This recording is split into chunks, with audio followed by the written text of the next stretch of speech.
hide, the rhythm calls. Stand up tall, we break the walls.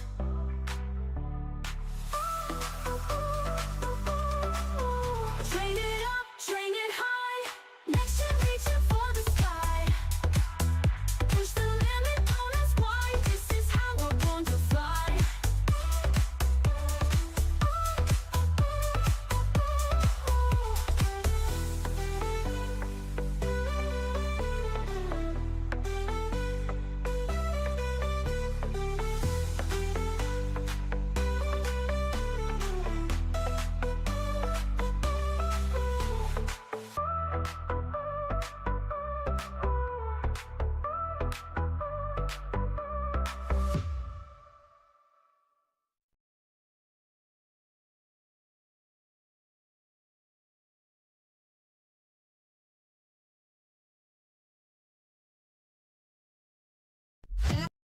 The ground is shining clear. Feel the static in the air. Exchange rising, we don't care about the fear you're clinging there. Step in line, hear the beat drop. Body, mind, so we don't stop. Train it up, train it high. Next gen reaching for the sky. Push the limit, don't ask why. This is how we're born to fly.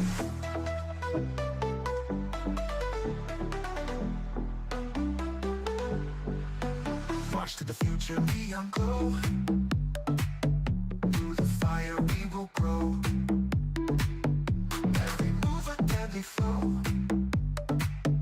Next gen rising, ready show. Eyes ahead, the rhythm calls. Stand up tall, we break the walls. Train it up, train it high. Next gen reaching for the sky. Push the limit, don't ask why. This is how we're born to fly.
Good evening, everyone. Welcome to another edition of Next Gen Training here on the Sparta HQ Network. I'm Mr. Bennett, joined by the coach, and he really is a coach in real life. Good to see you tonight, sir. How you doing?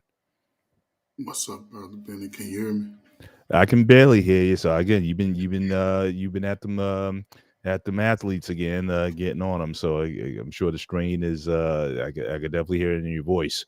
Which is all the more reason why I appreciate you being here tonight. But certainly going to ask people as you come in tonight, make sure you hit the like button so as you come in. Certainly helps our algorithm, and also consider becoming a subscriber to the Sparta HQ Network. Certainly, we appreciate the support that you guys give us. So good to have you guys with us tonight.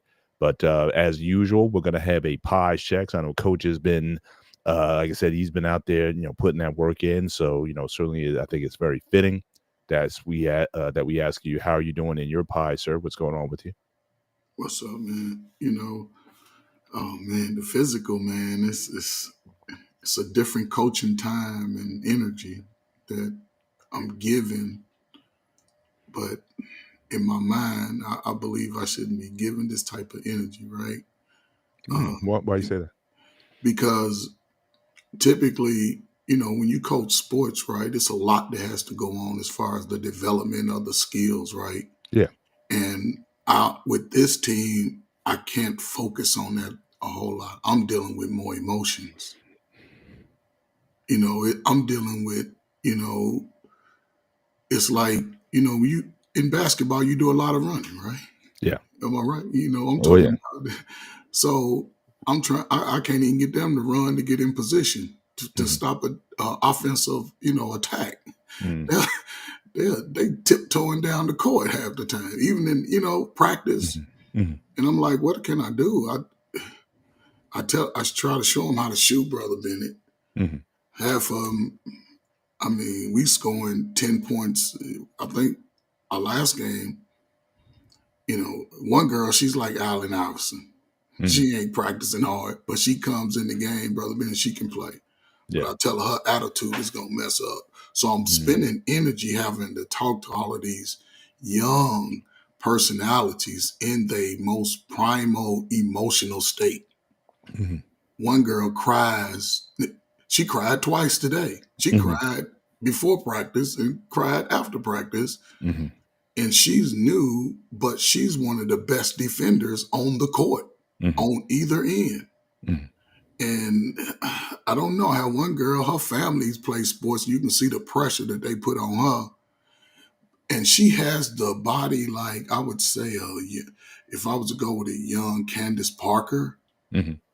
and she has but she's trying to play guard when she's really Scottie Pippen. Hmm. She's trying to, and I can see that pressure because I talk to them, and they tell me things, Right. and I'm spending emotional time with them, getting them in the mindset that we playing basketball. Hmm. I have a little girl, she comes to practice, she sit on the sideline every day, and then she shoots after practice. And her Hmm. father is a coach on the girls' 7th and 8th grade. Right. But and me having to, you see, my voice ain't been right since a Since you month or started, 2 months, basically. Yeah. right? Yeah. So this I'll say that I'm tired, like physically, Hmm. and I can feel it. And I think this would be my only year ever coaching this level. Right, right. So let me ask you something. I know we're getting into the cost of, weighing the cost of youth athletics, youth sports. But let's delve into this a little bit tonight. Since this is basically part two, we're going to kind of go over some of the things I covered in part one. But then, but this you kind of had me going somewhere with this. So now you've coached in the past. Yeah, this is my. I started coaching in 1992 in Texas. Okay. All right. So 30. So let's say 30 years. Let's say 30 years Yeah, between. I just celebrated my 51st year playing and coaching. That's how Wow. I look at it. Congrats. Congrats. Started at 7, and I'm 57. So, Right. but this is yeah. So Gotcha. So talk about the mindset and what have you coached young girls before, or is I, this the first yeah, time? I coach high school girls, High not school? not this 5th, 6th grade. Okay, so given the fact that I guess so, this is a new experience that not. I'm not sure whether or not the age that you had coached at, whether it be in the 90s or whether even to today's time, this is your first time dealing with this age group. I'm just wondering if the times are if the players difference based on what I'm getting to. Like it's from what you're saying, there's a lot more that you have to try to do to get these girls to just the basics of the sport. There's a lot of emotional, there's a lot of attitude, there's a lot of things that you have to get them in shape for before you can get to the game. Now, at any level of coaching that you did before, did you have to work as hard to grab the attention of? But again, like I said, you haven't worked with this specific age bracket, but I'm still asking the question, just pondering in my mind, do we have a different student? Do we have a different child than back in the 80s or the 90s or the 2000s? Because there's so much going on with again, the home life. And I'm not saying I try not to be because I know a lot of people want to glorify any era, right? To say, oh, well, back in my day we had the best or whatever. And I think you can certainly find issues in every generation. But as far as kids being motivated or just the desire to want to participate in sports, I'm just wondering if that's changed, or to the point that you had said earlier, because you had this one girl, her family played sports. So because her family plays sports, then obviously there's a lot of pressure on her to do well in on this team. But you know, how would you, as a parent, if and I'm sure you've talked to some parents, but how would you, if you could just have a raw, honest conversation with the parents in terms of how to get, get to their kids to cooperate in the practices, to, certainly to give their best, to be respectful and all those kind of things. It just seems like, and I hear this from teachers as well, just across the board, you have to do so much in terms outside of teaching just to get these kids' attention. So, speak on that a little bit. Your issues with, um, your issues with kids today versus, and you've worked with kids for like 30 years. So, what have you been seeing out there, and what encouragement could you give to parents and guardians to help these kids at least come with the right attitude? Because the skills can be learned, but you can't. There's no substitute for desire. There's no substitute for, again, respect. So what would you say to the parents So, today, if you could speak freely to them? so this hold me to it. I'm gonna speak backwards from it. I have those conversations. The question that you asked me, I have these conversations every time I coach with parents on a regular. I even have private, when I've had the two parent meetings here. The first one was a general understanding of what I'm teaching, what I'm, how I'm going to do it. It's not, Mhm. specifics of it, but I'm going to be doing this style. It was with the group. Second meeting, it was parent child. I'm telling parents what the children need to work on Right. individually, right? As far as that, I'll say this, and I look at sports from all generations, even the generation before me. I believe, the Jim Brown era, they was a lot more tougher and a lot more rugged than our era was. But we Mhm. learned from that era, Mhm. and we took that. And the one thing I pride on, that in sports today, over the last LeBron James era, they highlight one. People see one person and they like, oh man, he's the man. But when I was coming up, Brother Bennett, the basketball court stayed full of all state, all college athletes all summer and we being young, from like middle school and high school, we watching them, emulating them, Mhm. playing. I'm talking about, just because you might have been taller or could dunk in warm up, don't mean you was gonna get on that court Right. in Michael Jordan. Today, when a kid sees someone who has that type of skill, they sort of cow down to him.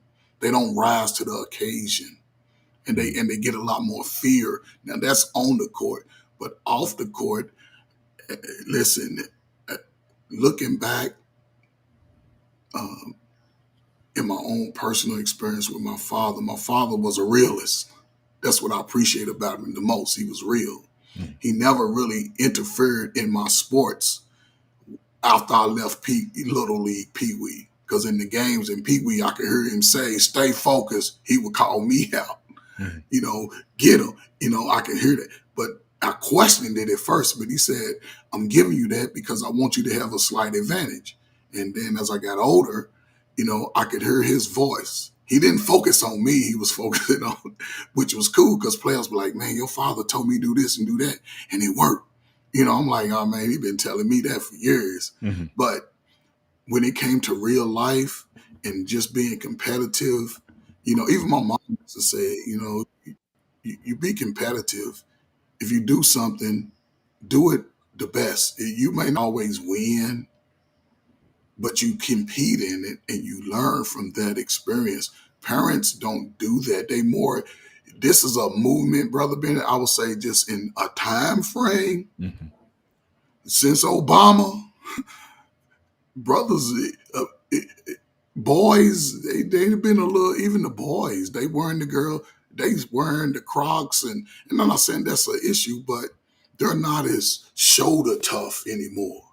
They don't they don't like to offend each other in anything, sports, uh, knowledge, learning. I remember just being competitive in hell, marbles and pickup sticks. You remember pickup sticks Mm-hmm.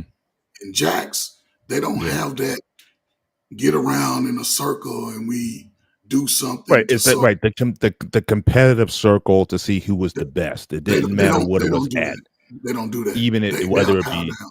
right, whether it be the dozens, you be in the circle, you talk about, your mama this, your mama that. I mean, not seriously, but cracking on each other and whatnot. You just don't have that competitive atmosphere where you're poking one another.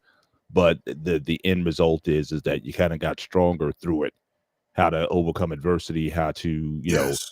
yeah. So the toughening of men. I think I would certainly agree with a lot of that because I see a lot of young guys. I'm talking about guys in their mid to upper 20s that just don't have a lot of. Now, again, there's a lot. I can go to a lot of reasons why in terms of, again, their background, their parenting, uh, um, That's the history. key. They're, That's where they're, it they're started. yeah. So that's why I was asking about the parents. Like, But on for all but these on parents every that are good. but I'm saying when the kids are young, in sports, parents come from all walks of life. You can Hmm. have well-to-do parents with their kid on the team, and you can see some parents be like, "Oh, we know that they are struggling." It's a mixture. I have a young lady who has the size, Brother Bennett, man. If she wanted to learn the game, she could be tough, but she's still timid. Her mother speaks no English, but they're not Spanish though. And then I have, like I said, a mixture of parents and kids. Some parents, one parent, she's the best parent ever. She's helped me fill out the jersey, the roster. She got it together. I'm like, man, I tell her every time and her daughter is the smallest one on the team, Hmm. but has the biggest heart. Hmm. Her daughter played in a sixth grade game yesterday. And and and and see, I think a lot of it's off the court, off the field. Just take them out of the game of it, right? A lot of parents don't engage in those activities with the kid, even if it's for 5, 10, 15 minutes, Right. to get that consistency going and Right. then back off. Yeah. A lot of parents don't engage like that on any white, black, no matter the race. They just let the Yeah. kids wander off in their own imagination. But then when the kid faces the world, they cower down. Kids today cower down a lot. They sort of don't want to, it's a weird energy. If you ever run a young camp, 12 and under, you'll see it how they sort of they distance themselves. You like they don't like the girls that I call, when I say circle around, they don't even like to get all the way in the circle. Some of them just like to Hmm. constantly linger. Hmm. And again, a lot of that's like from you can look from any group. You can take the kids that are in school to someone in they, like you said, 20s who's been in the streets for the last 5 years. A lot of those social skills have diminished, and they don't. It's sort of like life and sports to me go together, because if I can compete against you, Brother Bennett, like even this lifting weights. Say we young, we gonna lift weights. It ain't about you winning the weightlifting contest. It's just about that you motivated me to be better. You know what I'm saying? And you No, win. it was So, about kicking your butt. I don't uh, care. but but I don't but care if it was Monopoly. but that's what I'm saying. See, I want to kick your butt. I mean, so okay, so right. So that's what I'm yeah. saying. I agree that there is like a lack of this sort of competitive drive in young people that makes them want to win at anything. Hmm. And now there's just a lot of cooperation. Again, there's a side for, because I'm not one of these guys who wants to go so masculine that you don't have empathy and compassion. I think certainly Yeah. there's room for both, and I think that's to be a man. I think you need both sides of that. You just kind of come in tough. I see a lot of those guys fracture in a lot of ways also in terms of their skills. And one of the things I talked about last week is, again, what happens when you have a lot of these kids who've been on travel teams since they've been 8 years old, and here it is, they've gone all the way through high school, they've never had a job, and it's like they don't have a life outside of the sporting arena. And so I don't think that's necessarily the healthiest thing for a child also. I think the ability to work, the ability to play other sports, I think is important. One of the things I didn't get a chance to talk about last week, which I really before I delve too long, just want to again, a couple of announcements. Like I said, make sure you guys, when you come in tonight, make sure again hit the like button as you come in, and consider being a subscriber to it. Our cash apps are scrolling at the bottom of the screen. Certainly, anything you want to contribute to us, we'd appreciate it.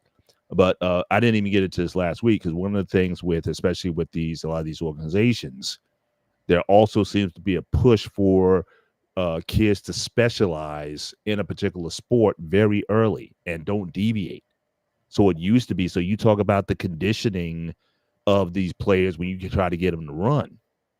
Now, back in my time, you did sports that complemented each other. So you would play soccer because you ran a lot, or you did track and field.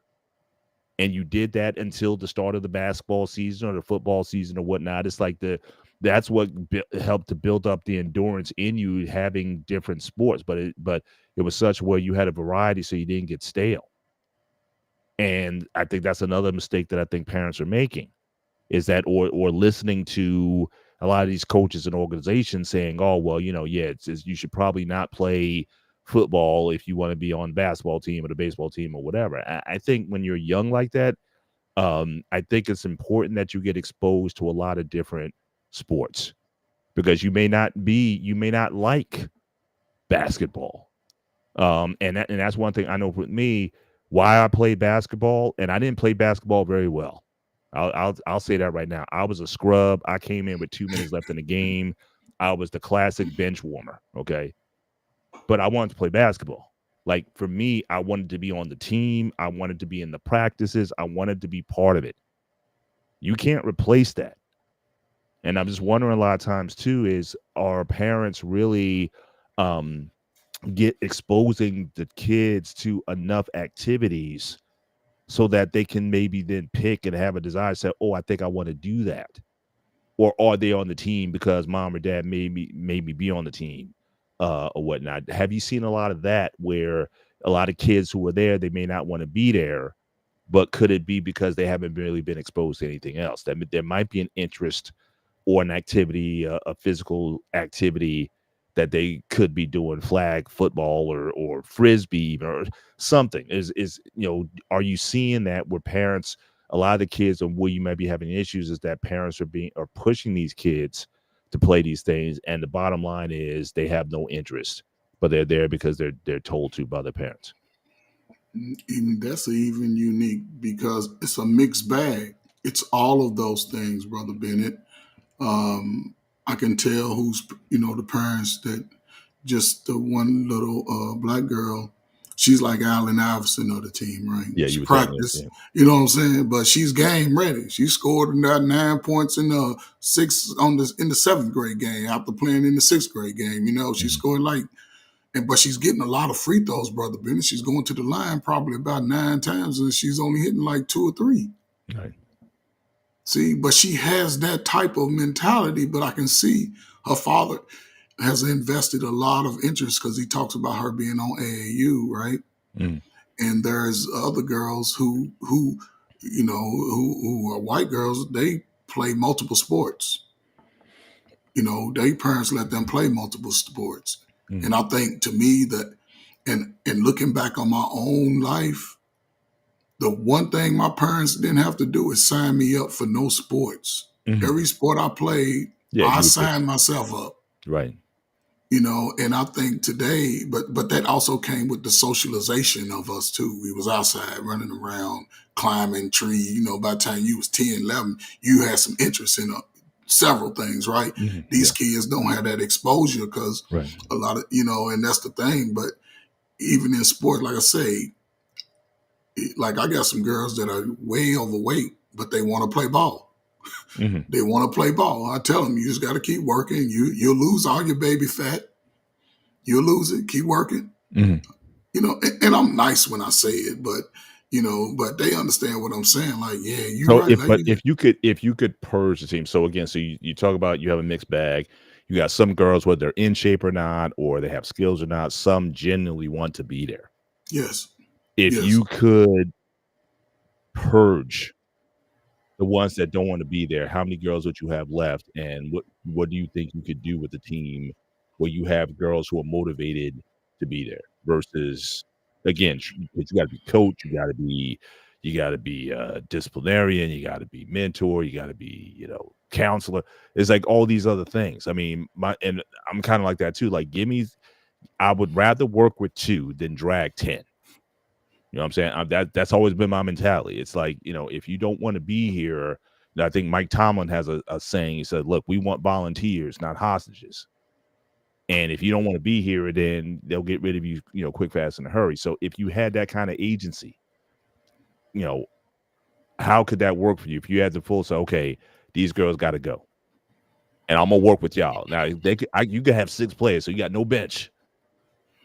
But could you work with that? yes. I could work with that. I could work with that because I played on the team when we won a game with 3. I Okay. can work with that. I can work Yeah. with that. Yeah. But I'll say this, even with that, right? Because I tell all the girls, I didn't even have to cut nobody. The girls that wanted to quit, they quit, right? Okay. Um, and that's okay. Uh, but if I could, like, have a team that I'm like right now, this point of the season, with what I've tried to instill, they would be on cruise control right now. We Hmm. would come in, do our little warm up. We'll get right into maybe learning a new play or two, and then going right into scrimmages. We would spend our last 30 minutes of practice every day. They calling out what they need. They already know it. I'm checking on injuries. I'm talking to sideline and say, okay, I would be doing that instead of saying run down the court, take your time, shoot, brother Bennett. They just get the ball and just steal. Hmm. And the 6th grade team has the size at all positions. Hmm. They have 2 good guards. They have forward. They have it, but they just get out there, brother Ben. They ain't playing no team ball. It's like everything that we don't went through in practice. They just do what they want in the game. Now in Hmm. the 5th grade, if I could have that talent from the 6th grade into the 5th grade, Hmm. they'll be okay because the 5th grade is undersized. We got one girl. She got the body like an athlete. I think she's playing the wrong sport. She should be running track because her Hmm. mind's, brother Bennett, when I tell you her attention span is short, Hmm. it's about that long. Hmm. And every time I look up, she's like, yes, Hmm. I'm like, focus in. We run the play. She don't know her shot. She still wants to shoot the ball like this, like Right. throw it.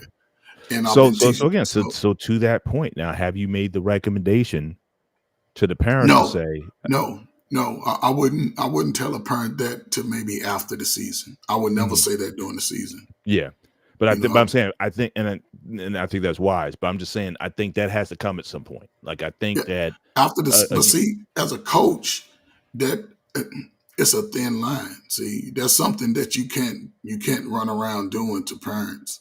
You can't bring it to those parents' attention because you work for a school. They'll fire you quick. You go tell a school like the coach said my daughter shouldn't play basketball. No, because they'll tell her, I wouldn't that. have. Well, again, I guess But again, but but language is what everything, but what right? you just said though, hey, maybe allow her to try multiple sports. That's what I'm and that's some way I'm Yes. framing it. Like I would go to the parents and say, it's like, I think she would do very well in track. And then what you could also do is you could also tie back to basketball. Like I said, how you stayed in shape all year round. was through, again, playing these other sports, Yeah. learning dexterity. I know basketball with Patrick Ewing and Keem Olajuwon, they started playing soccer, Yeah, but that gave that them was the me. footwork. When they went to the basketball court, they already had the footwork already down. Yes. And like I said, and that's the thing that I think that's different today. We're interested in having sort of these sort of cookie cutter type of athletes. I mean, players, but we're not creating athletes. Yeah. I But think when you talk about an athlete, I mean, that to me, that's all the yeah, way around. There's certain motor skills and things that might be subtle, but again, they show up in but all the sports that they're able to participate in. So oh, I think that's something that, certainly, my thing is I wouldn't even think about specializing in a sport until at least no, maybe third. When you get to 13, 14, then I'm I like, wouldn't okay, do we it may then. have to have some discussions. I wouldn't do it then, Brother Bennett. You do it later or earlier? Yes, I would let them go through high school and choose, because if they could, Mhm. now one of them they go excel at, right?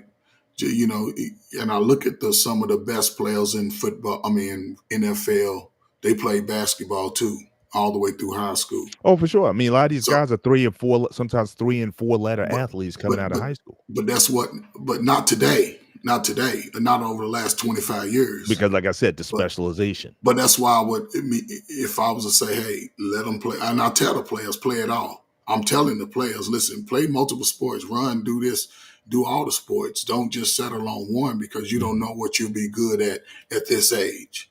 mhm, And and I tell them, and this is what I tell players, because I'm thinking with the same mindset that when I was their age, I was going to play the sports I wanted to play every year. It wasn't going to be a year that I was not going to play football or basketball. mhm, It wasn't going to be a year. I knew that within high school, mhm. and I've You never ran always track?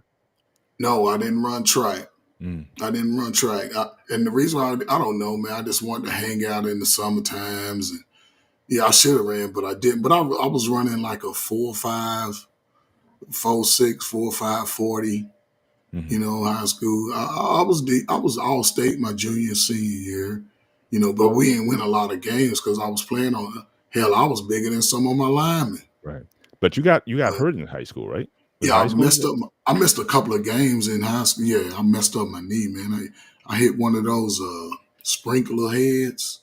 Oh, yeah, The yeah. first part there was the first play of the game. Ripped my whole knee open. And look, here's what I did, brother Ben. And I was a junior, right? I went to the doctor during the game.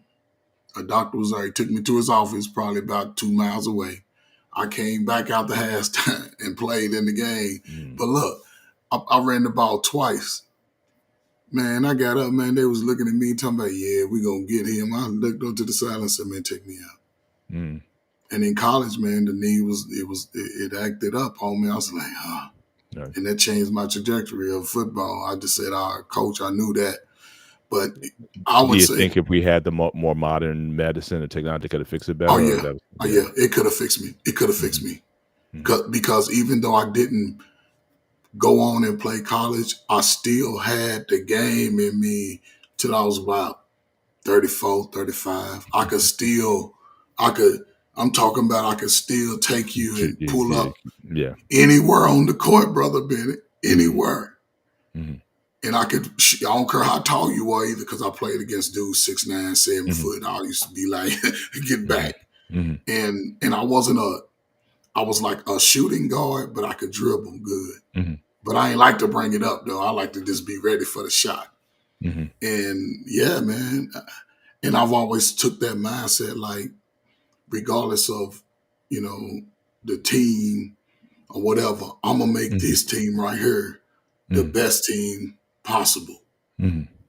And that's why I say I've never had a losing season. I've had about 8, 9, 500 seasons, but I never had an under season. Mhm. And this will probably be my first Your year first one, yeah. with the most unique team, players that I've ever coached. Right. So, but I'll say this and I'll shut up. And I say this, and it's funny we having this conversation about this whole, concept of youth. in young people being able to play multiple sports. I'll back that 100%. I'll back that 100%, right? Because they may have a breakthrough in one or two. Mhm. And you look at Dion, you look at Bo Jackson, and it, what I'm saying, and it ain't just about basketball and football because it could be soccer, it could be baseball, Yeah, obviously. multi-sport. So Yeah, but I would probably lean on, obviously. I think track. I think gives you a certain skill set, track or soccer, because again, I think just the conditioning. I think it yeah, gives you. I think it gives you an edge an and a leg advantage. up. And baseball. Certainly that competition one, and it's, I think baseball is less taxing on the body, especially if you're going to be overlapping sports. And some, depending on the school year, you might be playing two sports at one time. You may have a baseball game on Wednesday and then the game on Friday. So again, and again, depending on the setup or the coaches or whatnot, again, a lot of them may not agree with that. They may say, "Hey, look, I've heard coaches say, look, you're gonna have to choose. You know what I mean? You either going to do one or the other Yes, if you want to be on my squad." And kids having to make that decision. But again, what happened to the 3-letter, the 4-letter? You got your high school senior jacket. You had that thing look like like the military with all the stripes and yes, recognition on it. You had everything on there. The armband had, wide receiver, pitcher, 4x1. You had all. I mean, I think that yes. that piece, I think, is definitely something that is different today. But again, I think a lot of those decisions is not necessarily in the best interest of the student or the kid. It's in the interest of the travel team or the sports league, the AAU league, or what have you, because they're interested in, again, maximizing their revenue Pockets. or whatever it is. And it's not about what's in the That's the best interest rip of off. kids. Yeah, yeah. Exactly.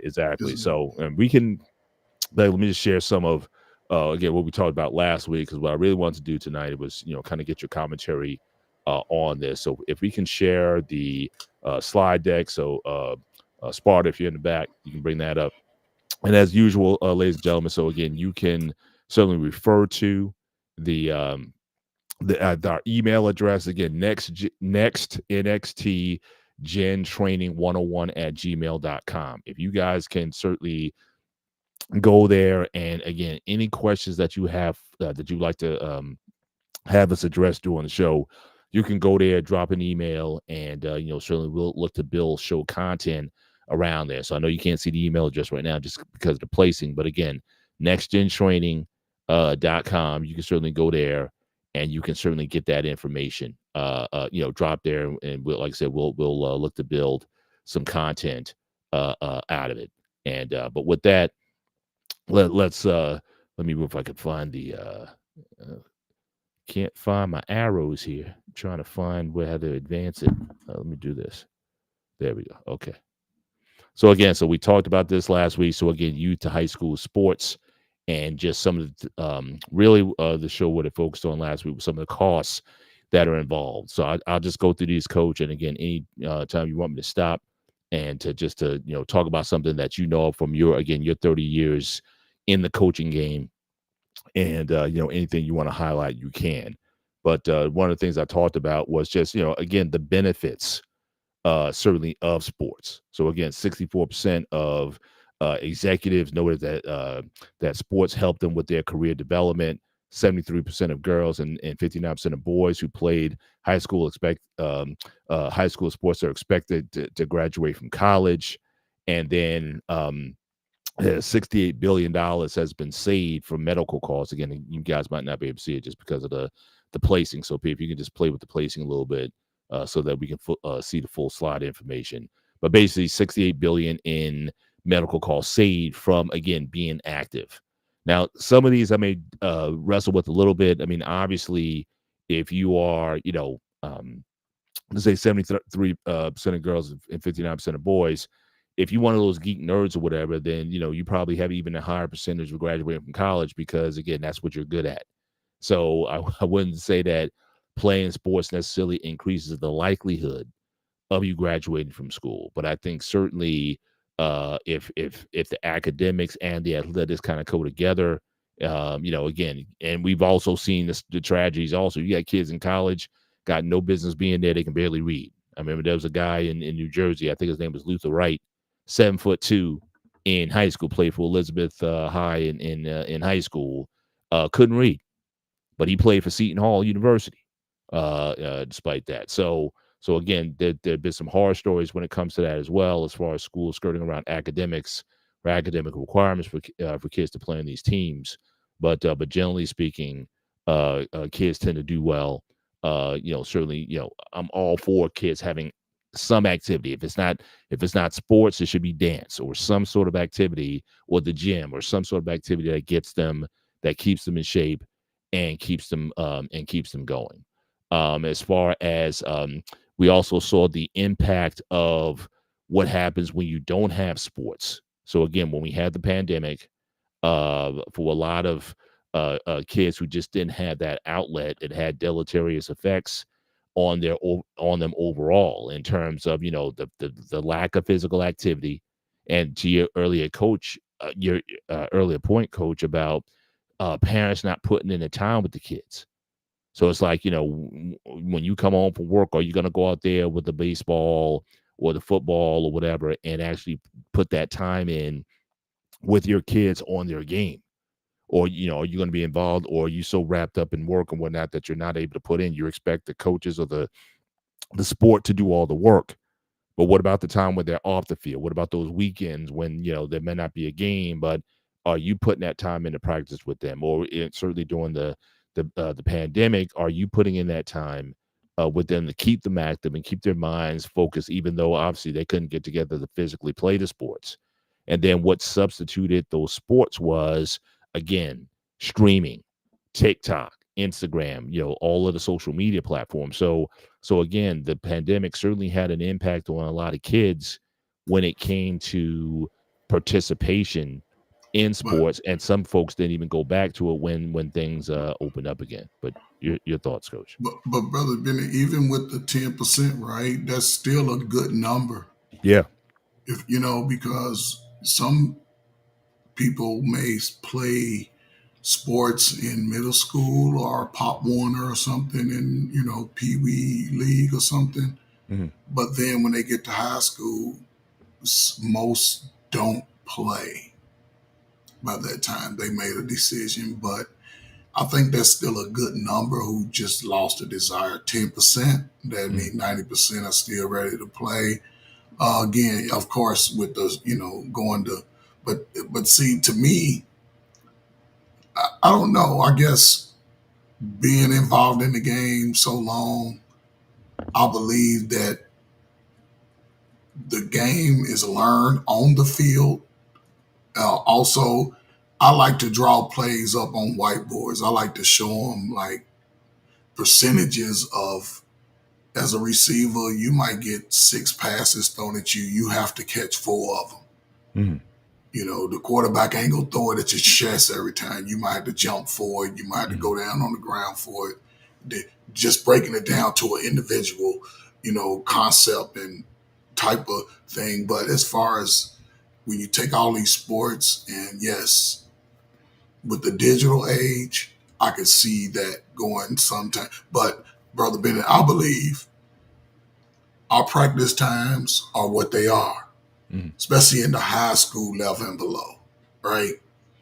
If I do a Zoom or a media, we're watching film. Hmm.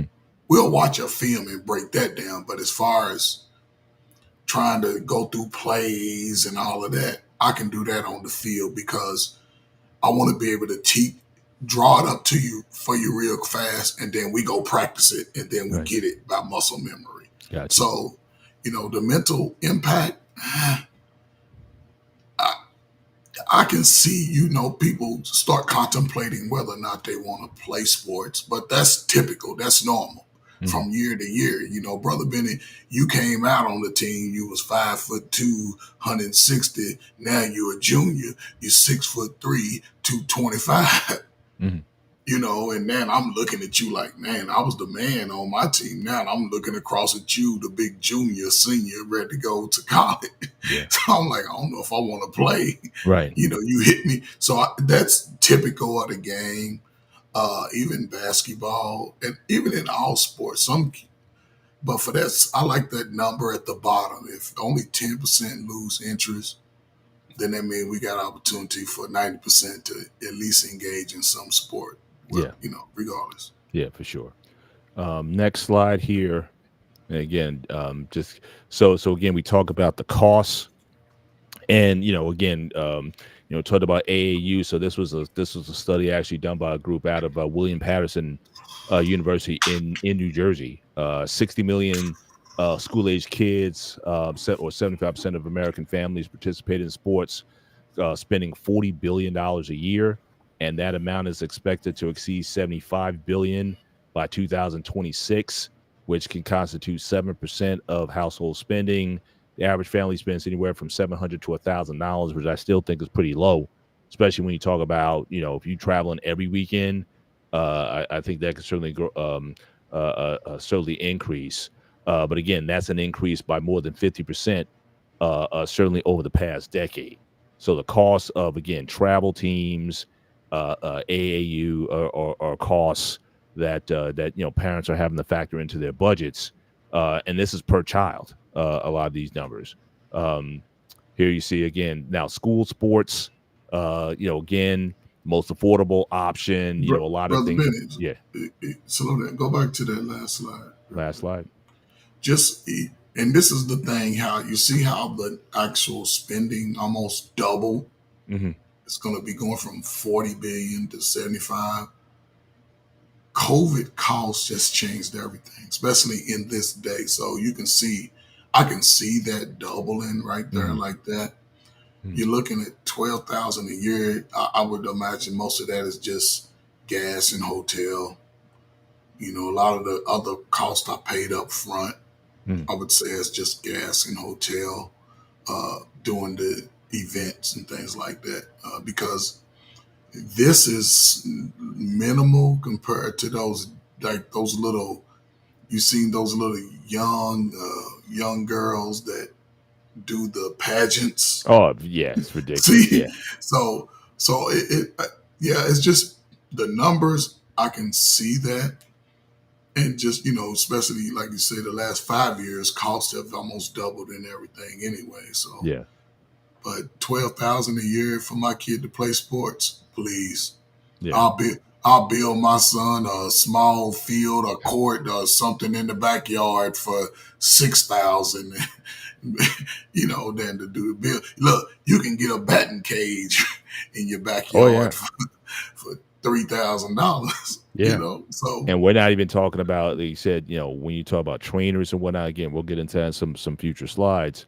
But when you talk about trainers and just the additional costs that parents put in, certainly for their kids to participate in. And again, we're still talking about a small number of kids. If you talk about even through high school, we're still talking about, small number of kids that play sports at the Division III level when it comes to college and whatnot. So again, so we, parents, we have to start asking ourselves, is it worth all that spending? And like I said earlier, unless I knew my kid was that type of player, I told my girls at 16 years old, you guys are getting jobs because we weren't, we weren't, in it because I see a lot of these kids that they're in AAU all throughout high school, never had a job, don't know nothing about money, know nothing about financial management or what have you, because everything has just been provided to them. And they're in that bubble of the sporting world, but then the real world kind of hits them a little bit different. So those are things I've always, kind of had issues with. But again, high school has or certainly school sports has always certainly given, for the most part, again, you're playing locally, so again, you might ride a bus to get from place to place, or your parents can drop you off place to place. A lot of the things that are given to you, with the exception of shoes, gloves. Outside of that, a lot of the equipment and facilities is given to you, and it's basically paid by your tax dollars. So your property taxes that support the school system, a lot of that money is used by the school districts to provide for sports for kids. But again, for a lot of people who think that that's not enough, and they think that they have to go to these AAU or travel team routes because they think their kid's going to be the next LeBron James. So, but but again, but that's but always been an option to me. Yeah. yeah, no, it's different now, brother Bennett. The schools don't spend that much money on the kids stuff. Schools use the school I'm at, they don't buy shoes. We just got some uniforms in a couple of days ago, so we'll have them for our next game. But back in the day when I played high school Oh sports, yeah, well sure. Well yeah. Well it says so here. It says the primary costs are usually for personal equipment. So again, that shoes, gloves, etc. that's yeah. That's what I'm saying. That's the stuff that you pay for. That's not what the school's paying for. But like But today, uniforms, yeah, yeah. and basic gear. See the basic gear, but parents like to overdo it. Mm, They overdo it instead of getting the kids what they need. They buy them what they want, yeah. and it like it, they overdo it. A lot of parents overdo it, right? And I can see, especially depending on the sport, you want to have at least two pair of shoes. Mm, You know, whether it's volleyball, whether it's basketball, baseball, whatever that sport is, you know, cleats you can probably get away, but now they buy they own equipment, mhm. especially when you play on those travel teams. A lot of that equipment you have to buy, you fund everything, Oh yeah. and think about it, brother Bennett. I'm a size 8 this year. Next year I'm a size 10. Well, not only that, but even like you said in baseball, like the bat sizes like increase every year. So again, I got a Yes, friend of mine. He's son is 12. The bat he used at 11U, that they use at 12U, that they use on 13U, yeah, and those bats are $300-400 a bat. yes. So, See what so I'm I saying? mean, it's crazy the costs that are there. But I'm just saying I just want to highlight this is because again, high school sports or school sports are still an option for the most part, especially if money is a factor or whatnot.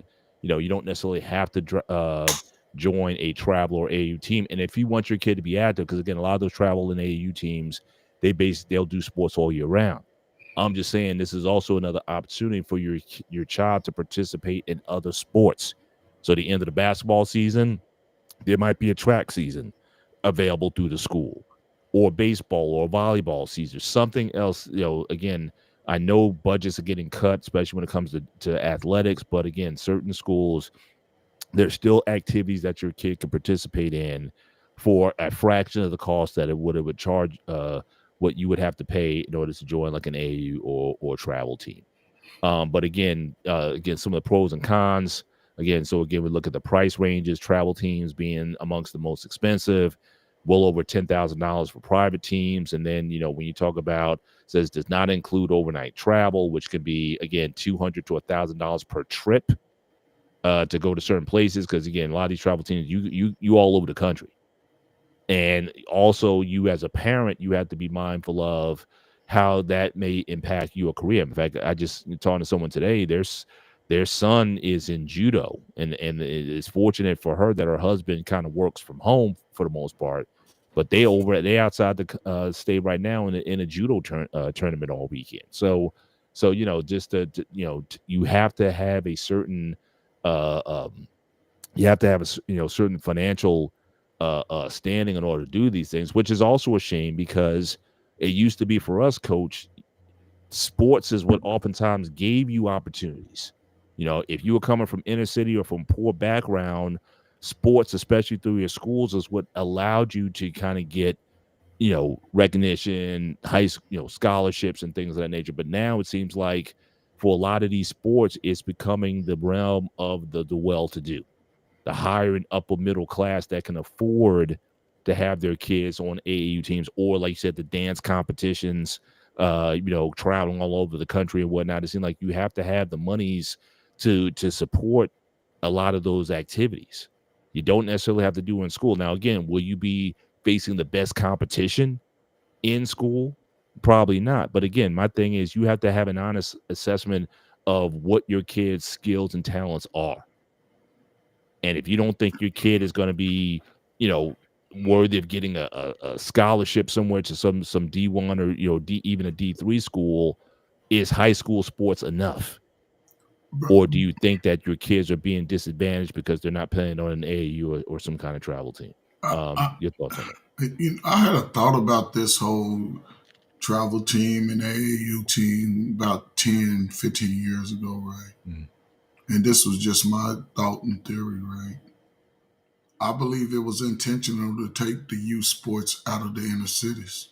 Mm, I really do. mm, Because you could find a team on any 5 square block, you know, and because if you look at the prices, I what parent has that?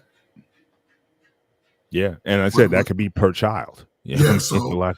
and really I thought it was and you breaking these numbers down, it just really hit me. It just really said, okay, yeah, I was right. Mhm. I put it to what I thought and like, okay, yeah, 10,000 just to be on the team, and you still got to pay for lodging. That's like I said, you spending. Then they don't even have gas costs here. They just got hotel costs. Yeah. So just the breakdown, at least 1,000 a trip, at Mhm. least. What if it's your your husband, wife, one of the two other kids? Grandma. So I can see that, and Mhm. to me, yeah, just breaking it down just sort of just confirms my thought. Like, man, can nobody afford that? Yeah, And yeah, we inner city kids need sports the most. yeah, yeah. But it's definitely becoming a, like I said, private thing. Just going to do a little more, some of the cost of breakdown. So just some of the major organizations. So let's talk about AAU now. Again, Amateur Athletic Union is one of the oldest in the country, founded in 1888. They have over 40 plus sports that they sponsor, and certainly joining, being sponsored by an AAU. Now they have rules and guidelines that they go by. I think unlike a lot of the travel teams, but nevertheless, there's certain things that you have to abide by. But they do offer, like I said, a lot of different options. So we were talking about having your kid exposed to just different endeavors. There's martial arts, again, track and field, feats of strength, hockey. There's so many things that are available to a kid. And so again, I mean, just to even have the conversation, if I was to show my child this and said, like, hey, you want to get into a sport, is there anything here? Now again, I'm not sure about equestrian, right? I don't think got those kind of pockets, but again, think about beyond just football, baseball, basketball. I mean, there's other things that they can certainly compete in. They even have AU even sponsors dance competition. So so these are things that you can share with your kid, at least to let them know that there's options, to hopefully find something that they can embrace. 'Cause I do think that's important. If a kid really wants to do something, I think that goes a long way with their attitude, and with the idea that you could then use that as a tool to say, look, if you don't act right, if your grades aren't right, you're not playing. So I think that finding that sport that they can embrace, and the environment that they can embrace is important. But don't just throw them into something just because you think they maybe that was something that you were exposed to. But I think exposure is important. Um, Brother Bennett, real quick, yeah. in reference to the statement you just made about if you don't act right, you don't play.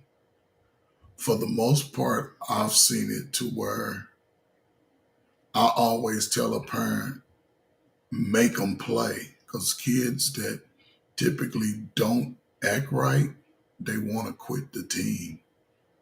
And a lot of times parents allow them to quit. I always tell a parent, make them play. Even if he just bring his butt out there and sit over on the sideline every day.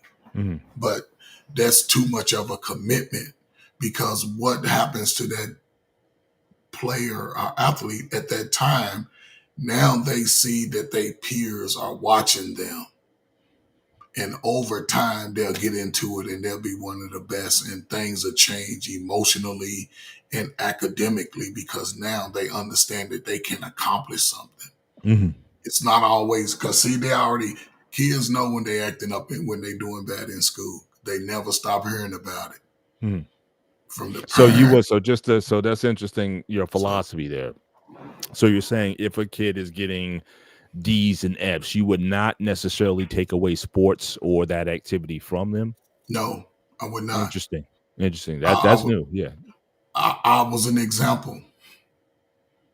I would, speaking from a father, I would do it exactly the way my father did it.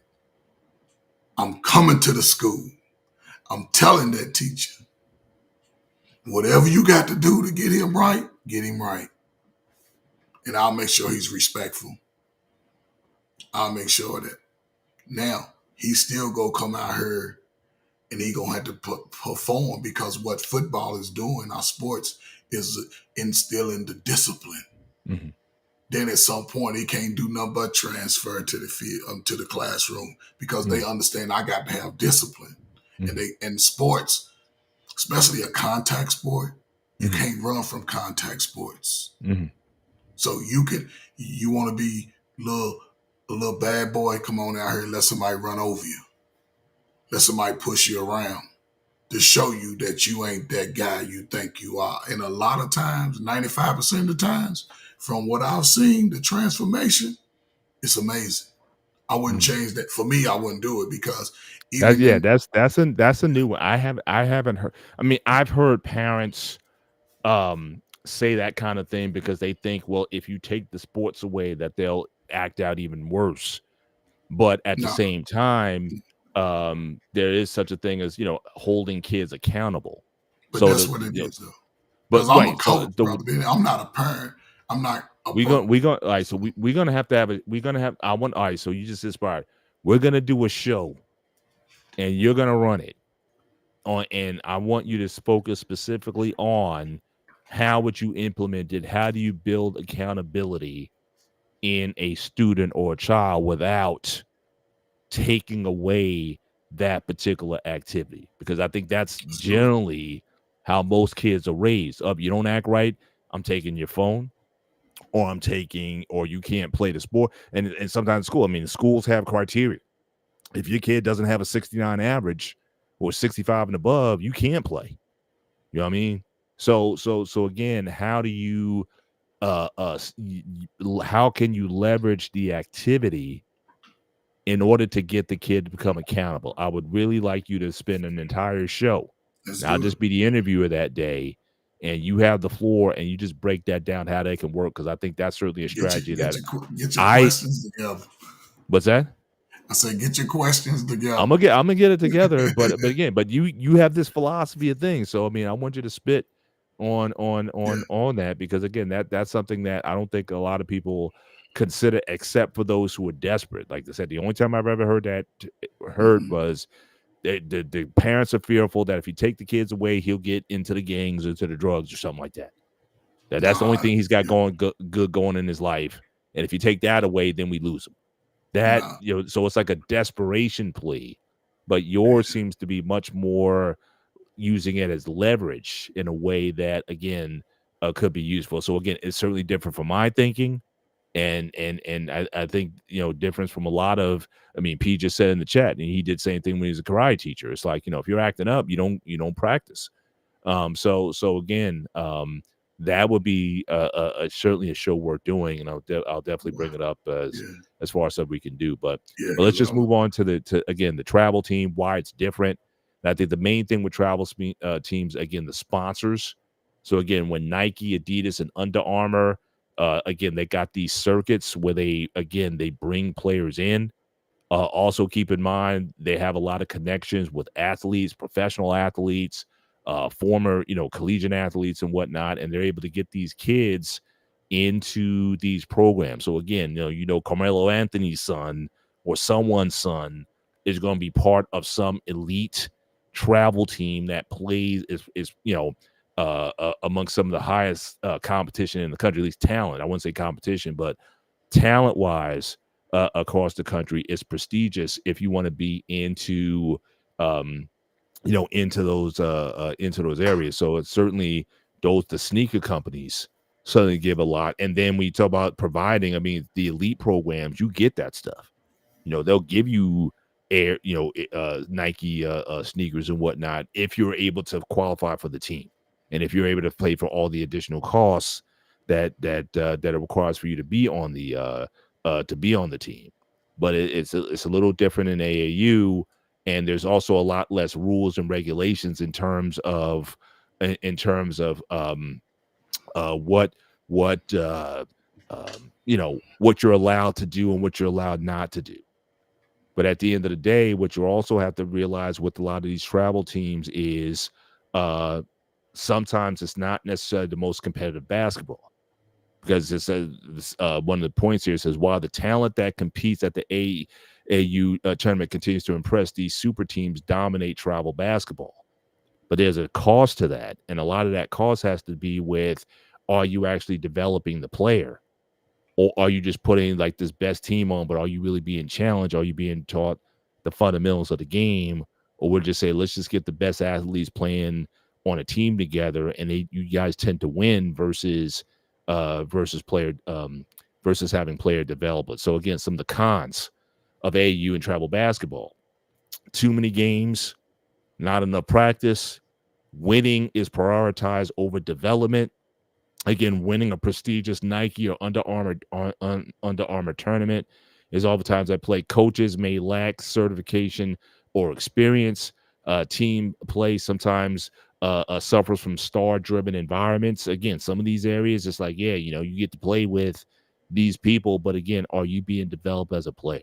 So, Coach, your thoughts on some of the cons? We talked about the costs, but then also some of the cons, like, are these players being developed to the best of their ability? Are they really focusing on fundamentals, or is it about just competing and winning tournaments and trophies, and you won Nike's tournament or whatever, and you get highlighted, or you get the advertising, everything, but are you being really put in the best position to be the best player? Your thoughts on that? I mean, I think over the last, like I said, 15, 20 years, all of these pitfalls have arisen. Mm-hmm. Originally, yes, it was giving you something to do during the summers. It was AAU was basically a summer thing, because you had everybody competing at their home school against each other during the school years. And the cream of the crop of those particular schools would all.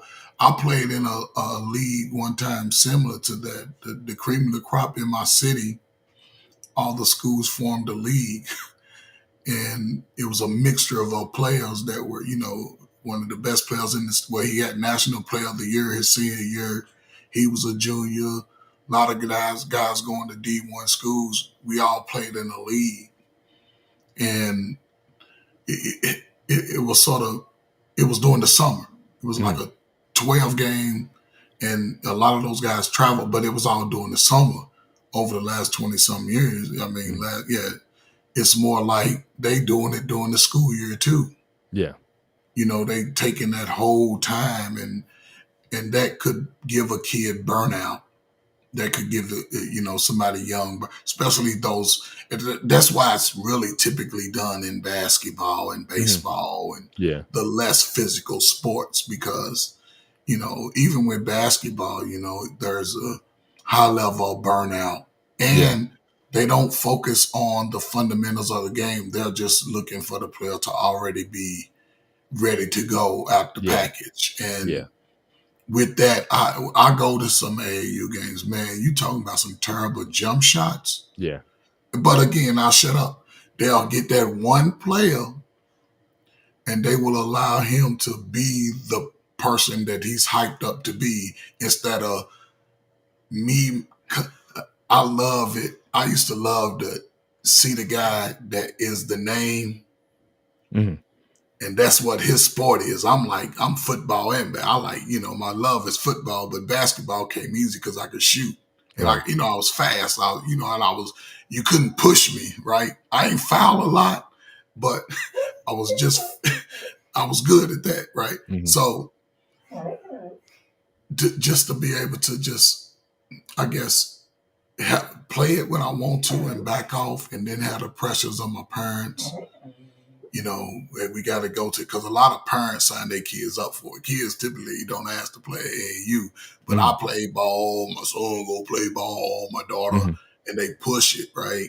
Yeah. But that burnout, that's why the numbers sort of decrease as they get upper in grade and through college, because a lot of kids over the last 20, they get burnout. They hear sports.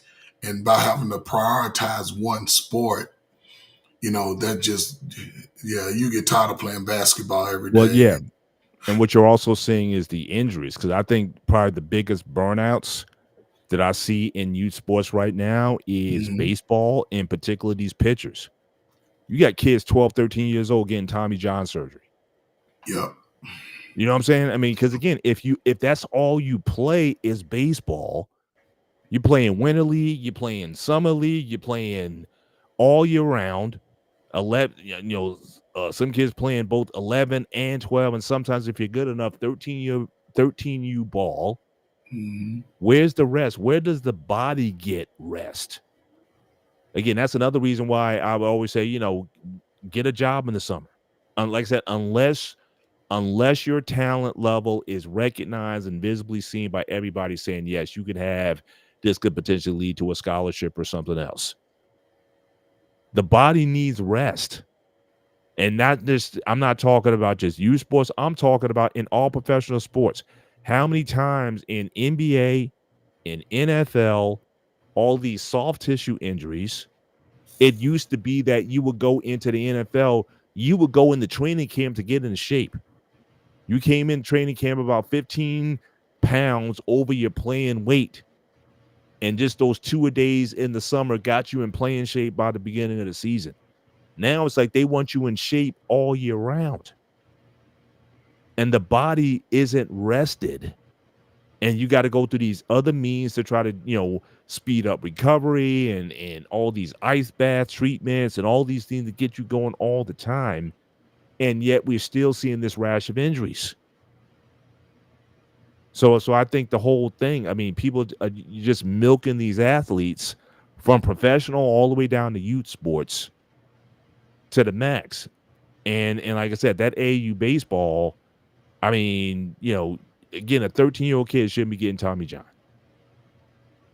But it happens a lot. And so again, I certainly agree with some of these kinds of playing.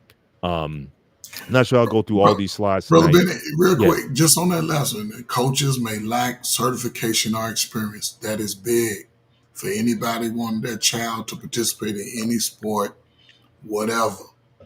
Make sure that coach has some experience in that game. Whatever the activity that your child is participating in, make sure that the coach has had experience in that particular sport. Mm-hmm. The Now, certifications.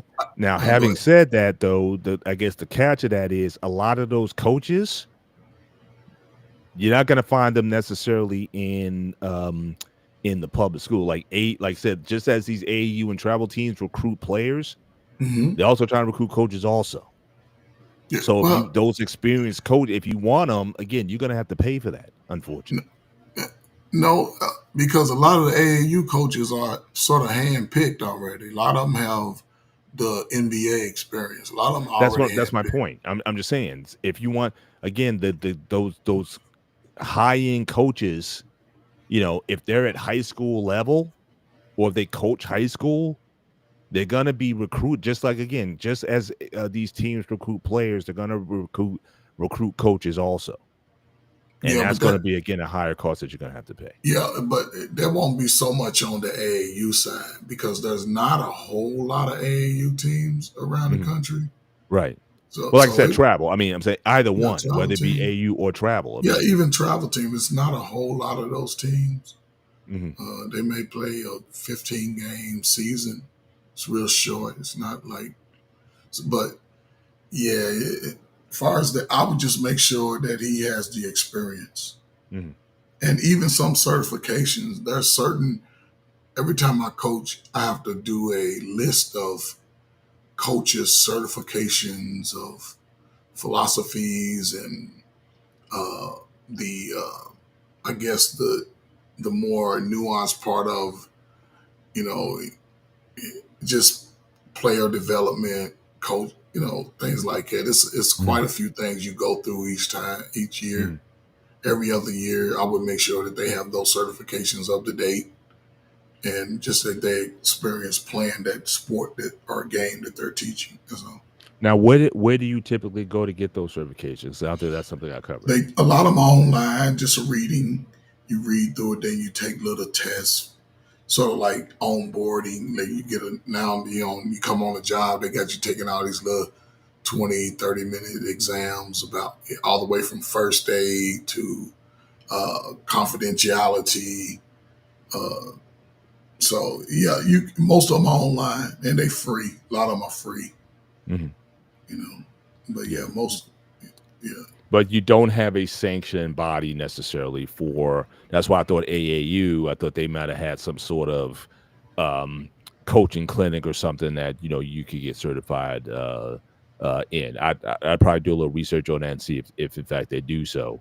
But I would think that for the benefit of the kids, that there be programs like I want to get into coaching, but is there some sort of school? Is there some sort of level where I can get yeah, coaching credentials in? Now I know for this is a relatively new program, this NBA, this junior NBA program that takes place again similar to a travel. This is more focuses in on the training.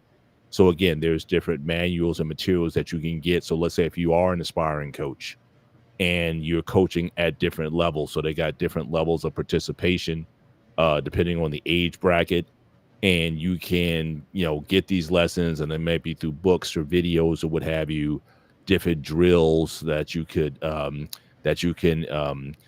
instruct the kids in. So again, 200 an 8-week programs, $215 per player for an 8-week program. So again, that's $2,100 if you got a team of 10 players. Private coaching costs, again, that can go up depending on the experience of the coach, from $30 to $50 an hour to $60 to $90 an hour. And then again, some organizations provide free resources, including practice plan examples and skill building drills. But again, it's sort of a guide. These things that you can pay for and incorporate into your coaching and whatnot. But I wanted to see if they have some sort of clinics available as well that you can get that kind of coaching experience. But again, depending on the level, you can buy packages that hopefully could assist you in being a better coach down the line. I don't know if you heard of this one, but I found this one interesting when I was doing the research for the show. Um, Here again, just moving over to football. So again, you talked about Pee Wee. So these are major football organizations. So again, Pop Warner, certainly one of the most known ones. The one that's really on the rise now is American Youth Football, flag football has come in. I know NFL has been promoted that. You see that in their commercials and ads over the years. And then I9 Sports, again, it also has different activities as well. Just to kind of quickly hit on some of these here. So again, these are for Pop Warner. These are the different groups that you talk about. You were in the Pee Wee, which is for ages 9 to 10 or 11-year-olds. mm-hmm. Now the main difference between Pop Warner and AWF is mostly the Pop Warner has weight requirements. So you can't just have Yeah, kids who are so of a certain age. The weight requirements going to be with that. Now the AWF, from what I understand, doesn't have that. brother, brother Yeah, Bennett. yeah. Real quick, right? Just on this, right? It just make me reminisce of it. I played Pee Wee at 7. I was supposed to play at 7, 8, and 9, right? Mm-hmm. But at 9, I got to practice early, and the juniors were drafting a team. So I went over and stood in line with everybody else because I had nice size on me, right? Mm-hmm. So I played junior football, 12 and under football from 9, 10, 11, and 12, Mm-hmm. right? And that was unique at the time because when I didn't play like the 13-year-old, I went to high school and played high school ball after that. Mm-hmm. And just in the weight, yeah, the weight is pretty much changed. I would say 5 pounds uh, in the juniors, like the let me see, in the junior varsity, I would just say just based off age, Mm-hmm. right? Uh, I was 132 pounds, but I had to be 130 Mm-hmm. pounds. So I was 2 pounds overweight Mm-hmm. in the playoff Right. game. That put us out of the. That was my last game I played. I was 2 pounds overweight. Right. Yeah, I hear you. Just in terms of costs, again, typical programs, $75 to $100 per season. These fees cover registration, equipment, uniforms, and other expenses. For example, flag football costs around 150 to 325. Well, tackle football, again, 175 to $500. And again, that's just to participate. That doesn't include any kind of travel or any other expenses that may go with the program. Now, again, they also have cheer. Again, very similar. So, like I said, it's not just about the dance, but again, 175 to $500 per season. So, if you have girls or that want to participate in dance or cheer. Now, again, I know families, they got one is into the baseball and one is into the cheer, and they go all over the country. I mean, they're in Florida for these cheerleading competitions and whatnot. It's big business. Now, again, I don't know if they offer scholarships for cheer. I know you can get scholarships through dance, certain dance schools, like for performing arts. I don't know if cheerleading is considered a scholarship sport, but I do know folks who have their kids involved, and like I said, it's a pretty competitive background that they're in. But this is available through Pop Warner. Moving on, again, the AY, you have the American Youth Football. Again, a little pricier, but the thing with them is there are no weight limits. So it's just they have their division. So depending on your age, you could be, the big bear on the team, whatever. They're not going to limit you as far as weight is concerned. That is something that's there. But again, they have the similar age breakdown starting at as early as 6U, but then going all the way up to, again, 14 and 15U play. This is another option for folks who are looking for a program. So again, you might have to just do some research in your area to see, if you want to have your kids enrolled in one of these programs. So again, just breaking down again, just the things that you have to be mindful of to get your kids into some of these sports, especially for the travel team type of environments or AAU environments. Again, registration fees, equipment, gear, additional costs. I mean, and I've seen some of this, picture packages at the end of the season. Like they try to get you on everything. The pictures is like could be $200-$300 for that. And then how do you say no to the kids when it's like, everyone else is getting pictures, but are we getting pictures as well? And you got to get, and back in that, I guess it might be a little easier with the digital ones now, but back in the day, you had to decide the package that you wanted. You wanted some, 4 8x10s. You wanted a few 5x7s. You want the wallet size, or did you want the grand package? For $400 or $500, that would give you every picture that you could. But I think that hopefully now with the digital, that some of those costs are being mitigated because again, you can go and make your own pitches. Just give me the digital shots, and I'll decide what works best for us. But I remember back in the day, they would that's where they would get you with all kinds of packages and whatnot. They have professional photographers that would come in and take your pictures and everything. So all kinds of things that they would try to get you on. And of course, travel costs, again, transportation, lodging, food. Got a friend of mine, his kid was playing in the South just last week. And, and sometimes he has to, take off of work. He'll leave on a Friday. They come back Sunday afternoon, to a lot of these venues, and some of them have to fly to get to certain venues as well. So again, it can really add up when it comes to that. And some of these organizations, they're making money, they're making profit on everything. So like with the dance, they talk about some of the spirit items, socks, bows, uniforms, and for dance, you would have to get multiple. Sometimes depending how many routines that your kid was in. With my girls, we had to get multiple uniforms. You know what I'm saying? And so, like I said, everybody's making money. Certainly at these levels in order to participate. Certainly in the activity. But I just want to go through a few more. Again, we see the rising costs of sports, certainly from 2019 to 2024. Again, the increase in just costs overall to participate in these sports. Just a few. This talks about the average expense depending on the sport. So track and field being one of the cheapest sports to get into because uniform is usually provided. I mean, you have to buy your cleats and whatnot, but again, not as high. But again, if you want to talk about ice hockey, for example, one, it's not available everywhere, but for those who do, it's a lot of expenses that you have to engage in because a lot of the hockey equipment is very expensive. And like I said, baseball, again, got a guy getting $300 to $400 per bat. Especially once you get older and start swinging the heavier bats, that can be certainly that can certainly be a price that continues to rise. Just a few things here. Again, it can be stressful on families, in terms of worried about the rising cost of sports. Do you need some sort of financial assistance? I know some folks, you may work at 2 or 3 jobs. I remember hearing about Russell Wilson when he was growing up. I think his mom or his dad worked an extra job just to have the additional money to pay for the camps and just the additional things that are involved in participation in the sport.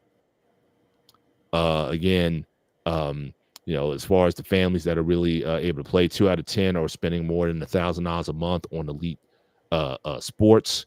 And again, a lot of these costs can be per child. Typically, again, the more you make, and again, this is what Coach and I were talking about earlier. Again, taking it out of inner city and taking it into the suburbs and into the affluent families, they're able to spend more money on their children. Again, when it comes to sports, this is a breakdown by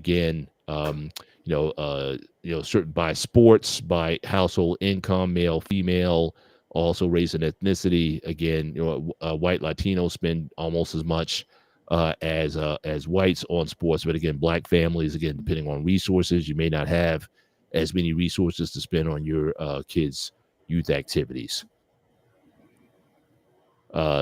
Annual family youth spending on sports. Again, we talked about there early on average, as the study at the onset talked about. I'm just going to sort of fly through these. You stop me anytime you need to, Coach, if anything that catches your eye. Again, family spending by age. So again, those costs tend to go up as your kid matures because, again, especially the higher competition, the higher entry fees and whatnot, the more elite programs that you want to get your kid into, again, costs can really go up versus those at an earlier age. Equipment gets more expensive, certainly as you go up to participate, certainly in those sports. And then this is what I shared. I shared this, Coach, on the one-on-one sports show some time back in terms of your chances of making it. If you believe that your kid is either going to get a scholarship to a school, so it's like, why you invest so much in sports? So yeah, I hope my kid will get a scholarship to play at these things. But I'm thinking if you're spending up to $12,000 a year, you might be better off just putting that into an investment over a 10, 15-year period. Start young and just put that money away, and you got college probably paid for. Yes. That's an approach. That's an approach also. But for a lot of these parents, they're like, let me invest in it, and they'll get. So again, some of this you have to ask: are the kids living vicariously through the parents living vicariously through the kids when it comes to a lot of these programs? So if you look at baseball, for example, 478,451 high school participants.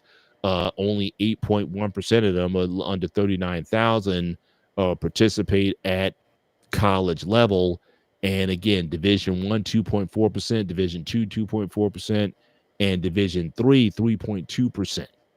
So again, it's not a lot. Football, as many, again, all the leagues, Pop Warner and all that, you're only talking 7.5% that make it to any level of football, 3% to D1, 2.5% play at Division 3. Your best bet is lacrosse. Now, the thing with lacrosse is that, generally speaking, that's a bougie sport.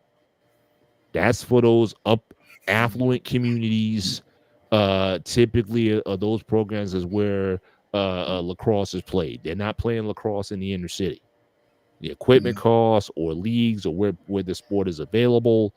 You have a much greater chance if you're into lacrosse than you are football. And I know lacrosse has some physicality to it. I don't think it's as physical as football. But how many people, in fact, the only brother I know who ever played lacrosse was Jim Brown, who is considered at the time one of the greatest lacrosse players in the country at that time. But nobody even thinks about lacrosse um, when it comes to options. But again, your chances of playing, especially at a Division III school, is greatest at that time. But all these other sports, again, you're putting a lot in, but how much can you expect to get at the end of the day for all the spending? And could that money, if you put that into some sort of investment that compounds with interest over the years, start at when the kid is 5 and when they turn 18, what would you have to play with as far as getting them the funds they need to go to college? And for girls, it's similar, although again, lacrosse, same thing, a very high probability. But again, ice hockey. But again, how many high school ice hockey programs are there, let alone female ice hockey programs? So because just so few ladies participate in it, you have a decent shot of making it. 33.6% chance of playing college ice hockey, women's college ice hockey. Certainly much higher chance than even on the men's side to play at a school. 21.3% at a Division III school. And the numbers I'm citing you, this chart, this actually comes from the NCAA. They put it out there, and I'm glad they did, because it just shows you again the costs that are involved, or what you might be investing in. If you think that sports is going to be the ticket for your kid to get out, you have to look at these numbers. So you might want to focus on more things like education. When I'm not saying that kids shouldn't have an outlet, that they shouldn't have an activity, that they shouldn't be physically fit. All those things are true, but you sometimes have to ask yourself: is sports the main option that you should be focusing on, just given the lack of opportunities to compete at higher levels? And that's assuming that the kid stays with it long enough to be recognized as potentially being able to play at that level. So coach, certainly I think as we wind down the show, your comments on, certainly on these, we talked about the costs and just the percentages. Any thoughts that you may have on these as we start to wind the show down? I mean, even from what we discussed on the show with this chart, that's why I was so interested in it, right? Because you got, I would say, well over how many million total athletes in this high school participant line? Yeah, Maybe it's what, a yeah, it's couple of several. If I was to million? add up all the numbers, it's several million. Yeah. So, and then you still have a small number out of that, whole number as far as participating in sports after high school. Even if you go to Division III, it's interesting to see, because I don't think that would add up to 100%. It's still it's a very low number that actually participates in sports beyond high school. Right. And again, a lot of that goes back to that burnout that we talk about, because colleges, we know they're looking for the best athletes, right? And I think athletes do themselves a disfavor when they have their mindset on Alabama, but I can go to the college in my town or my state, but instead of taking that opportunity, I'd rather just give up.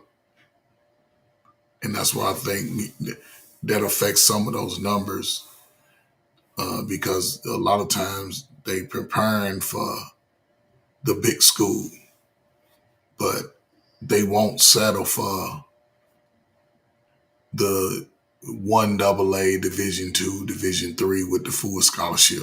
Yeah. They'd rather sacrifice it in trying to go to this school, hoping that they can get their break. maybe with a partial scholarship or something like that. But Yeah. I would think any athlete, again, sports,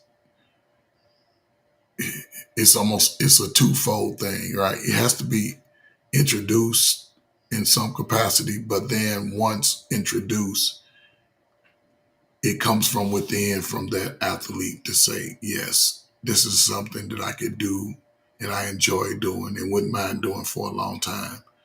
And the discipline that comes after that is probably would be one of the biggest issues why most don't go on to continue to play, Mhm. because time consuming. In college, it's like a second job. Yeah. They take up even more time in college. So yeah, just interesting numbers, but Yeah, yeah, but give it. again, I think realistic numbers, and I think a lot of parents would, certainly need to, consider that. If you talk about the long term, you talk about the life of your children for the long term, not just in high school or college, whatever, but beyond.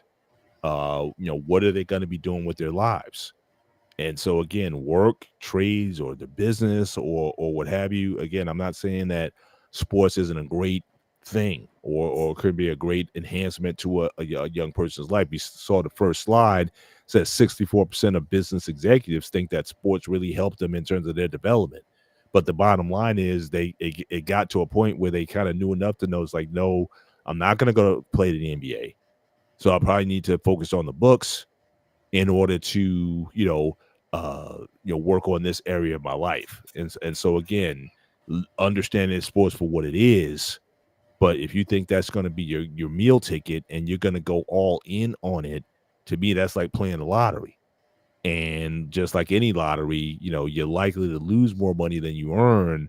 But again, we get excited because of the one person, the one out of 1,000 that makes it to the NBA or the NFL or some professional sports league, and that just inspires us that, oh, I want to do the same thing. But so again, I think we have to be realistic with kids and parents as far as the costs that come with participation in these different kind of sports, especially the AAU and travel teams.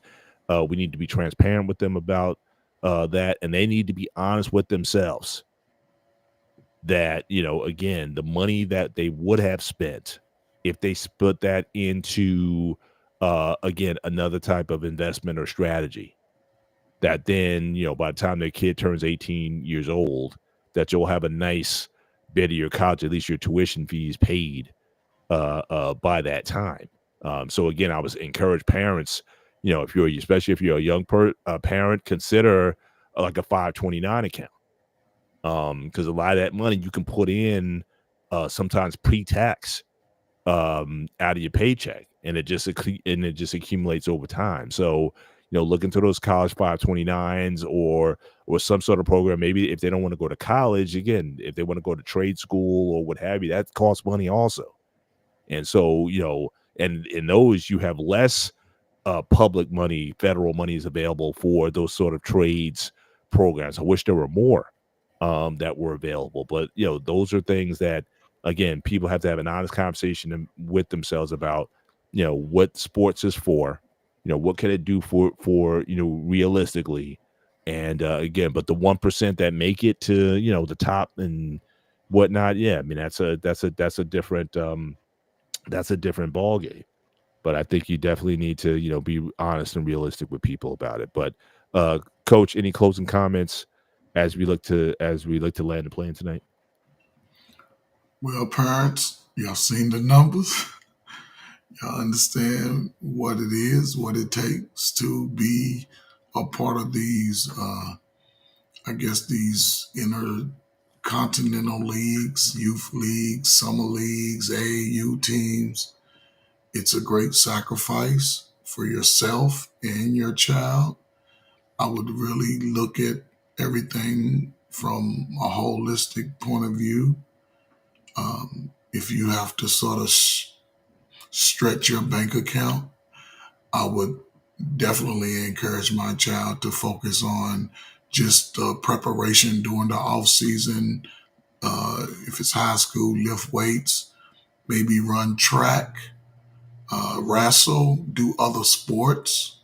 uh, and then can talk to them, have those conversations like mentioned, just in based off the cost of it, the affordability of it, and as a parent, you're older, think about some health issues you may have. Think about things ahead of time, some problems and issues you may encounter with scheduling, because you have to be a very timely person traveling. You can't predict weather. You can't predict travel times in other cities with jobs and traffic. So all of those things have to be taken into account, and travel, lodging, and food. All of those things have to be taken into account. So be very careful. I would hope that both parents can get involved with it, because it's going to take both parents to support it. So Yeah, and not to mention, I'm glad you mentioned that because again, um, I think your relationship, I think it needs to be good. You can get lost in the youth sports and whatnot, but make sure your marriage is still good. Because again, I know parents they literally live for the weekend, like they have no time to themselves. The whole weekend's on the road and whatnot. But make sure that you don't in the interest of having your kid involved in all these activities, don't wreck your marriage. If you are married, don't wreck your marriage in the process or your relationship in the process. Because again, you only have a finite amount of time. And again, there's times when you may have, especially if you have kids in multiple sports. I've seen that also. You barely see your wife on the weekend or your husband on the weekend because one kid is in track and the other one is in cheer, and y'all halfway across the country. So make sure you put in that time to say, okay, when if you do grab a minute where there's like an off season, and you can have the kids stay with grandma or something like that, or the sister's house or something, y'all need to continue to spend time, to that quality time together. Get away from the kids and have your time. So make sure that again your relationship isn't wrecked by all the travel and expenses and the things that you would have did. I mean, obviously we know when we sign on to become parents, we know we're going to sacrifice some of our personal time. We know that, but you still try to make the space for each other, and that'll just help everybody out. I mean, a kid, trying to focus and concentrate on a game, but mom and dad are having problems, and at issue might be them. That's not a good environment for a kid to try to go and take the field or the court and have to deal with. So again, you got to work on your marriage and make sure things are tight in that process as well, as you help your kids grow up. So that's just a last blurb I had, but certainly I want to thank you guys for certainly being part of the conversation tonight. As I said earlier, again, please consider our the email address nextgentraining101 to ask the coaches. So again, send any matters that we talk about. We also have a playlist. I don't know if Pete, if you have the playlist, if you can post that in the chat, that would be lovely. But there's a next gen training playlist that we have. In fact, we have to add the last two shows to it, but it kind of gives you a good sense of the type of content that we cover on the show. Several shows we've been doing since May of this year, that you can go back and watch some of those shows, and again share the playlist with other people to help so that will also help us as well as we try to grow this segment of the network to get that kind of information. But certainly with that, certainly we appreciate you guys once again being with us as we again close out this show tonight, close out this week. Just a programming note, most likely because next Thursday is Thanksgiving, you may see a repeat of a previous show. Coach and I, we're going to take some good time off and get some good food and break bread and relax with our families. And I know it's even tomorrow, my wife's birthday is tomorrow, so definitely looking to celebrating her and everything she is to me and our family. And so I'm definitely looking forward to that as well. So so again, next week's show will probably be a pre-recorded show on an early one, but certainly make sure that you certainly take a look at the content and see what you could benefit from. But any last words, Coach, as we get out of here? Nah, man. Nah, man, not at all, man. I'm gonna go get me some sleep. That's my last And word. make sure get salt water and salt, warm water and salt, and work on that throat. So I'm gonna do make that sure- as soon as I get off here. I'm going to get some. there you go. There you go. All right. Well, again, this has been Next Gen Training. We appreciate you guys. So for everybody, take care. God bless. Enjoy your holiday weekend. We'll see you in a couple weeks. And until next time, good night.